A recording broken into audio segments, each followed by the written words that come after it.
Tisha. It is 4:45, and you know what that means. Time for another Tisha Talks. I'm laughing because I am right in the middle of a personal brand builder challenge, and I just realized that my name still had personal brand builder Tisha on it.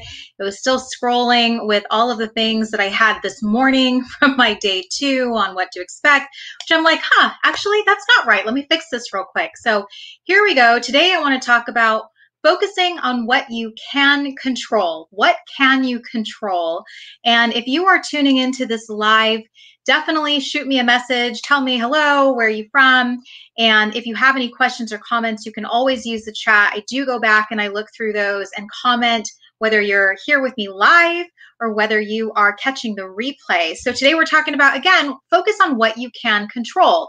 Now, in my neighborhood, through quarantine, they've had so many amazing positive signs as you're walking through the neighborhood. And the one that always sticks in my head is this one: I will not stress about the things I cannot control. And seems like the perfect day today. I was like, what am I going to talk about? And control has been coming up a lot for me. In fact, today, if you are in my personal brand builder challenge, I had my good friend Tabitha on with me, and she and I were doing a live stream. And as you know, with live streams, anything goes. I've had hailstorms, I've had technical difficulties. Those are things that are totally out of my control.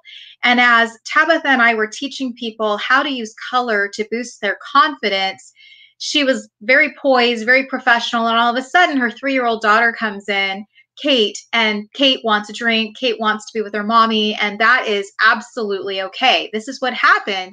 And I just have to commend Tabitha because she did it with such poise and grace and was like, okay, I'm just going to breathe and roll with it because this is exactly what's happening right this minute, and I can't control what's going on. She could go into that, panic mode, or she could keep her cool, and she did just that. And that's hard for a lot of people. It's hard for a lot of people to just let go and lay the cards as they will. So some of the things that we can control, I know that I always say I have the control of walking away. I sometimes find myself in situations where I'm in front of negative, pessimistic people, or people that all they want to do is talk about Fox News and what's going on in the world, or are super pessimistic and super negative. And when you're faced in a situation like that, because these people sometimes are my family, I have the gift of walking away. I have the gift of that control of being able to leave the situation and excuse myself and say, okay, I choose not to be a part of this conversation and this discussion. I don't need to engage in that because I know what it does. So what we talk about with control, remember that if you are focusing on the things that you can't control, what is it ultimately doing to you? What is it ultimately robbing you of? It's robbing you of 3 things: your energy, your time, and your headspace. We spend a lot of time there. But I also want to flip it to the positive, that when you focus on the things that you can control, like your growth and your happiness and your attitude and, and where you want to go in life, that ultimately affects very positively your energy, your headspace, and your time. It's those things that you want to be focused on, the things that you can control in your life. So again, focus on the things that you can control in your life, not the things that you can't control. It's just like if you have kids and they're always fighting with each other, I always give my kids the pep talk. Yes, peace. Thank you, Linda, for chiming in. I always tell my kids, if my daughter is bothering my son, I was like, son, walk away from the situation. Daughter, walk away from the situation. We do not need this whole argument ensuing. We don't need this, fighting. I don't need to be a part of that. You don't need to be a part of that. The best thing you can do is walk away. Remember, you are in control of the situation. You don't need to let the situation control you. So I love this quote that I found, is where you really can't control everything. Sometimes you just need to relax, and you need to just let things lie where they may. You need to have faith, you need to relax, and you need to learn to let go.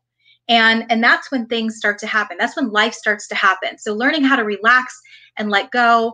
I've been talking a lot with some girlfriends lately, and it's just like I said, this word control keeps coming up in conversation where they're talking about relationships that they have, where they're like, I want that person to be friends with me. I want that person to give a damn. And I know you guys know this. Like, I've been there. No, you can't make someone like you. You can't make someone love you. You can't make all those things happen. So again, what are you doing? You're putting this energy into this headspace, and you're letting that consume your head instead of, instead of being in control of other things. So I always tell my friends, I'm like, you know what, if that person doesn't love you, like you the way that you want them to love you, like you, spend time with you, care about you, then it's time to let that person go. Okay, because we can't control other people. We can't control their emotions. We just simply can't. So I know this is going to be a really quick one because my family is waiting for me. But hey, my cousin's on from the Philippines, international. Hey, Rikon, good to see you. But I love this. I heard this today from a good friend, Kimberly Hambrick. She said, growth is the only guarantee that tomorrow is better. And I really love that quote that she said today in a mastermind that I was on with her, because that's one of those things we can control. I know for myself, being in quarantine, I feel like I am learning so much more. I've really leveled up my game in personal and professional development because I can control what I consume. If you want to be the person that's constantly consuming with negative, the news, all of these, politics, that this is craziness that we're dealing with right now, then by all means. But I choose to put myself in growth mode and to keep moving forward and to keep learning and adding more value to what I'm doing. So, hey, Bruce, good to see you. Thanks so much. Yes, gal in the blue shirt. Yes, have to sport that blue. So I want you to be thinking about that as you go through the week and letting go of the things that you can't control and what you ultimately can control. And the things that you can control are your happiness and your attitude and where you take your life. Where do you go from here? Those are the things that I want you to start focusing on. Yes, controlling the consumption. Bruce, that's a really great way to put it. What are we consuming our minds with? And if you missed this earlier, I was sharing that the things that you can control and the things that you can't control are ultimately responsible for affecting three things in your life: your energy, your time, and your headspace. And if I'm going to let anything control my energy, my time, and my headspace, it's going to be something that I enjoy doing, that brings me happiness, that brings me joy, and like Linda said, that brings me peace. So, all right, that's it for me today. If you guys have any questions, again, short, sweet, but I wanted to leave you with that message that there are some things that you can control, and what are those things for you? And again, trying to control people, not going to happen. I always say, if you confront a friend because you are having, you've had some challenges with them, and you go to them because you want to have this open, honest conversation, and they really show up and just don't really care, then that's a surefire sign that you just need to let that go, move on, because there are other people in your bubble that care a lot about you and want to be around you and show up for you, and it's effortless. All right. So if you're hanging on to relationships that you feel like that person is going to like me and they want to spend time with me and they just don't put in the effort, don't waste your time on that. There are so many other people that want to be there, that person for you. So just let that go. All right.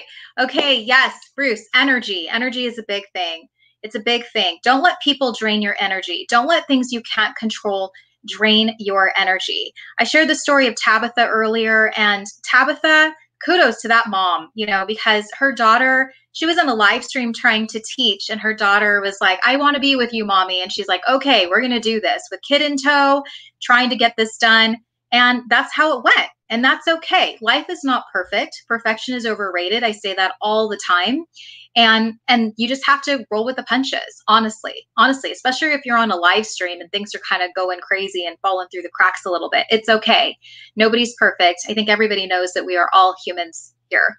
All right. So I am taking tomorrow off. My kids are still on fall break. So we are going to Bertuccio Farms to celebrate the cooler weather here in Arizona. But I will be back on Thursday, and I'd love to hear from you. If you have any comments or questions about control, and how are you letting go of some of that control, or how are you relinquishing that control of how you want to live your life, then by all means do share. I'd love to hear it and love to start that conversation with you. And if you are interested in jumping on a virtual latte to get to know each other better, then you can do that too. You can just do that right on my website at TishaMarie.com. But I hope you guys have a great night, and I will catch you back on Thursday at Tisha Talks Live at 4:45.